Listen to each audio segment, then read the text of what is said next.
Joining me right now, we have Congresswoman Barbara Lee, Democrat from California. She is a member of the Appropriations and Budget Committees. She's also a surrogate for the Harris campaign. All right, my fellow California girl, welcome. Nice to see you again. Look, Donald Trump mentioned at a rally yesterday and at a meeting with reporters today that he spoke with Israeli Prime Minister Benjamin Netanyahu.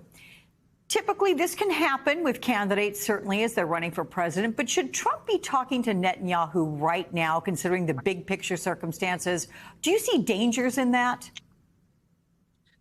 Nice being with you, Alex. I think, first of all, we know that Donald Trump is not talking to Netanyahu about a ceasefire and releasing the hostages. And believe you me, this is a very critical moment. And in fact, we should be moving forward now. There's no reason and no justification for continuing with this war that has killed thousands of people, over 45,000 people, innocent civilians, women, children, men, flatten Gaza.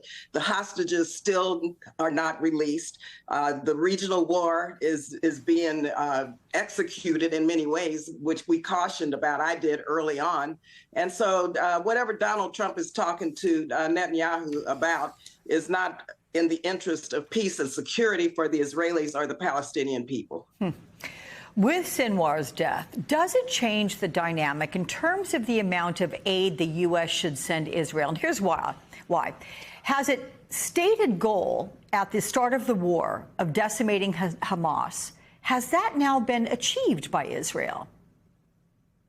Listen, there should have been a ceasefire a long time ago. The only pathway to peace is through diplomacy and through trying to help forge a plan for peace and security for the Israelis and the Palestinians. That has not happened, but that should be the priority.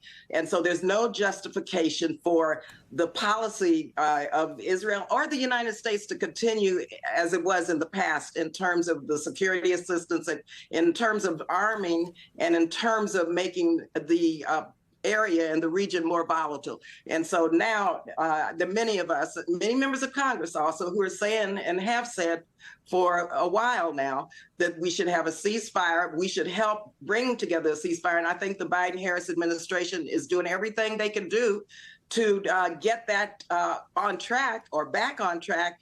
But it's up to Netanyahu and the region to make that decision. And so the hostages deserve this to be released. They deserve a ceasefire. And of course, the Palestinian people deserve to live in peace and security side by side by the Israelis. And that is not happening as a result of the policies. Okay. I'm going to switch gears here and say, on a lighter note, we're going to show you what Donald Trump is doing right now. He has gone to a McDonald's. He's gone to this McDonald's, and he's in the Philadelphia area. He's going to work a fryer, apparently, before he goes to the Steelers versus Jets game. I mean, if you're on his campaign, and I know you are certainly not, I'm not making any implication of that, but what is the logic behind this, going to a McDonald's? I mean, we know the guy likes Big Macs and filet of fish, and he's used the word love to describe the way he feels about the food there before. But what's this about? There's no logic to it. It's a stunt. He has not put forth an economic agenda. He, as you know, appears to be not well.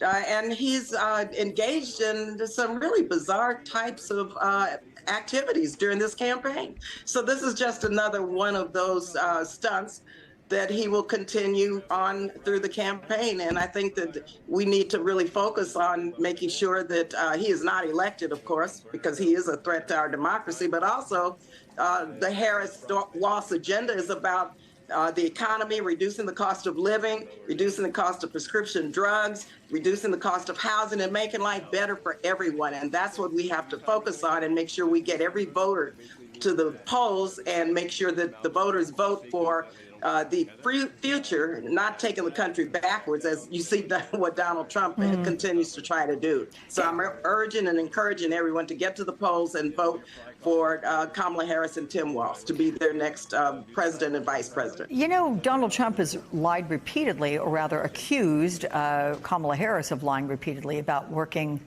at a McDonald's way back in the day when she was younger. I mean, what's the point of that?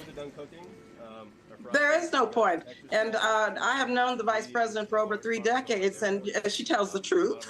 And what does Donald Trump do? He's constantly telling lies about every single thing.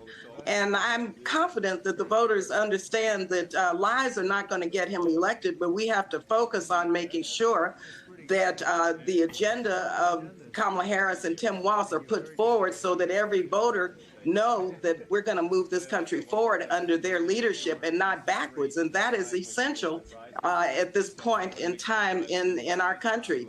The economy is moving forward. The fact that Kamala Harris and Tim Walz have an opportunity agenda, an opportunity economic agenda to help make life better for everyone. And I say not just to survive, but to thrive. And that's what we have to look at. We know who Donald Trump is. Just look at him and what he's doing. And is this presidential? I mean, this is not what the country needs in terms of the leader of the free world and in terms of a person who's going to ensure our national security and peace and security in the world. Come on, let's focus on getting people to the polls and winning this election and defeating Donald Trump. I hope he doesn't get any grease on his crisp white shirt there. Anyway, all right, Barbara Lee, awfully good to see you as always. Thank you so much. We'll see you again.